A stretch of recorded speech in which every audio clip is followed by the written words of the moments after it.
Okay guys, welcome back to another Assetto Corsa setup video. In today's video I'm going to be looking at Nissan Gtr Gt3 for the first time on Assetto Corsa. We're going to be taking it around Spa, a good track to get a base setup done for it. Some of you guys may have watched the other night, I was actually tuning this car while streaming. We got the base setup done, and next night I took it a little bit further and fine tuned it a little bit more for about an hour and a half.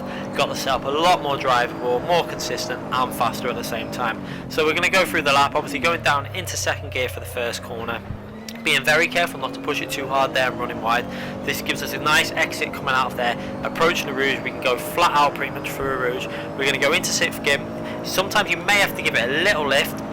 We managed to take this nearly flat out there, pretty much flat out all the way through there, as you can see. Nailed that pretty much as fast as we would have took it before the previous patch, which slowed it down, which was really nice. We got this car really nicely set up through a rouge. So approaching this chicane now, coming into the corner, we're going to brake down into third gear nice and early. Don't want to brake too late, going just before the curb into third gear, skimming the apexes of both of the corners. Then just be careful in this corner, you just lift and be careful not to put the power down too early on this corner. You want to make sure you're putting it down late enough that you can keep on the power without lifting. Then going down into second gear for this corner now, and getting on the power nice and early, staying nice and tight on that corner, into third gear as we come out the corner, into fourth gear quickly but back down to third gear, chucking it into this left hander and getting on the power nice and early again. Going into fourth gear, and we're on a very good lap at this point, going into fifth gear, then back down to fourth gear for this corner as we keep it nice and tight. Be careful on the power, you don't want to get on that power too early or you will run wide on that right hand side. Now going into fifth gear, we're going to stay in fifth, we won't go into sixth gear here. Going back down to third gear, just about there now, staying nice and tight on the apex, and a little squirt of the acceleration, but then lifting off again, and then on the power, going into this right hand, and we're going to go into fourth gear, back down to third gear. Make sure you downshift early there or you will run wide on this corner there. We just about cashed that there, and the back end nearly went as we got on the power on the curb, but we just about saved it. Compromised the exit there, that's where we probably lost about 3 to 4 attempts, but we might, well, maybe not that much, maybe 2 to 3 attempts we lost there, but it wasn't a massive deal. We managed to keep a reasonable speed coming out the corner. Coming into this corner, we took it pretty much flat out there on the curb, running onto the exit curb there, then looking out for the white ball for the braking point now, going down into second gear, hitting the apex really nicely on the curb there, and we really took this bend nicely on the power nice and early there. Little bit of a twitch on the back end, but we got on the power nice and early, going over the line for a 2 minutes 19.436.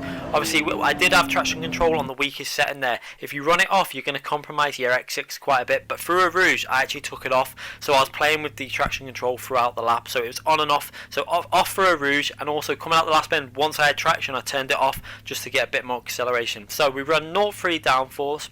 As you can see now, differential 10 and 50. Felt really nice. Make sure you take note of the gearing. That gearing is quite a bit altered from the default. It feels really nice for this car. Going through to the suspension. So as you can see now, we did alter some of the tyre pressures slightly, I think, and also the cambers we lowered down. And the toe was minus 40. We lowered that down to minus 30. Gives us a little bit less temperatures. We did alter the anti-roll bars up by 1 on each one, but I think we did that on the stream.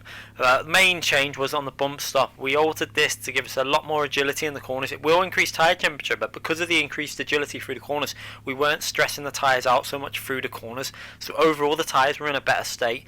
Setup was really nice to drive. Make sure you give it a try. Let me know what you think of the setup. If you're getting a bit of oversteer on the seat, etc. I might be able to advise some changes. And as you can see there, the lap was 2 minutes 19.436. So it's a good lap. It will get in the 2 minutes 18. I'm 100% sure of this. This setup will do a 2 minutes 18.